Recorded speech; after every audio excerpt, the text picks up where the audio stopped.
Here's today's challenge. You have a 5-liter jug and a 3-liter jug. Your goal?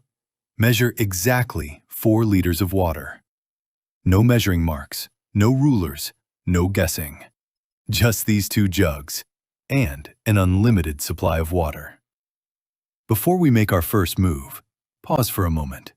How would you solve it? Really think about it. What would your first move be? Let's begin by understanding the rules.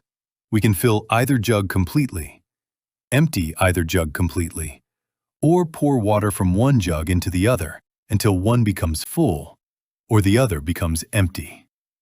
That's it. Those are the only moves we're allowed. So instead of relying on luck, we'll rely on logic. Now we need a strategy. We could begin by filling the 3-liter jug, or we could fill the 5-liter jug. Both choices are perfectly valid. But starting with the larger jug gives us more flexibility.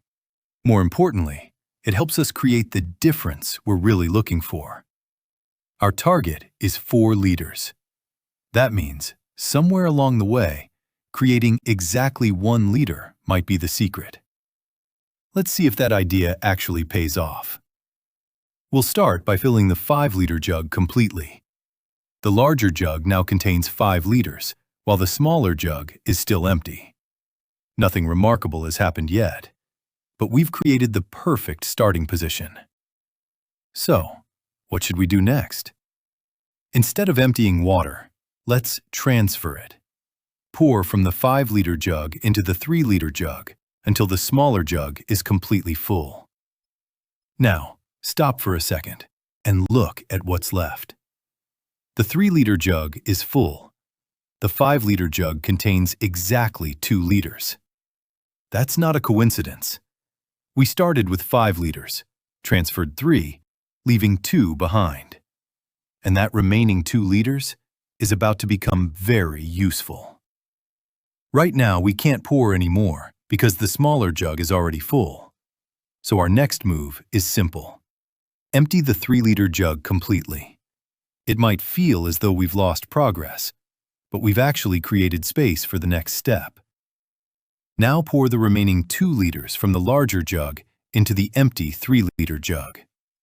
The 5-liter jug is now empty, while the smaller jug contains exactly 2 liters.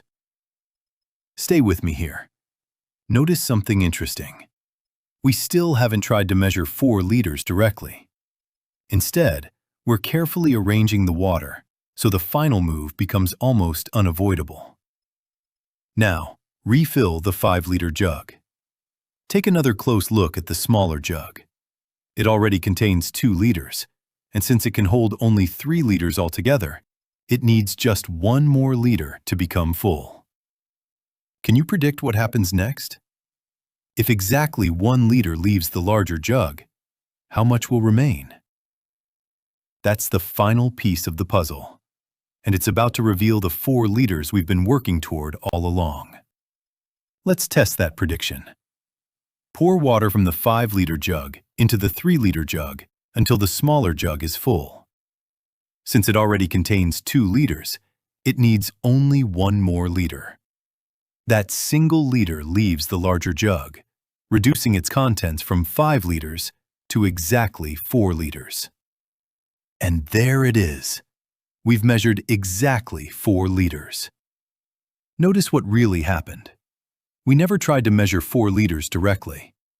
Instead, we created the conditions that forced 1 liter to move. Once that happened, the remaining water had to be 4 liters. That's the hidden pattern behind the entire puzzle. Now, let's verify our answer. The challenge was to measure exactly 4 liters. Our final state shows that the 5-liter jug contains 4 liters, so the requirement has been met perfectly. No estimating, no guesswork, just a sequence of logical moves, leading step by step to the only outcome we wanted. Now here's your challenge. Suppose you have a 7-liter jug and a 5-liter jug. Can you measure exactly 6 liters? Don't rush to search for the answer. Pause the video. Think through the possibilities. Experiment with the pores and see whether you can discover the pattern on your own. You might be surprised by how familiar the strategy feels. Remember, mathematics isn't about memorizing tricks. It's about discovering patterns. And the more patterns you recognize, the more confidently you'll solve problems that once seemed impossible. Keep exploring, keep asking why, and I'll see you in the next lesson.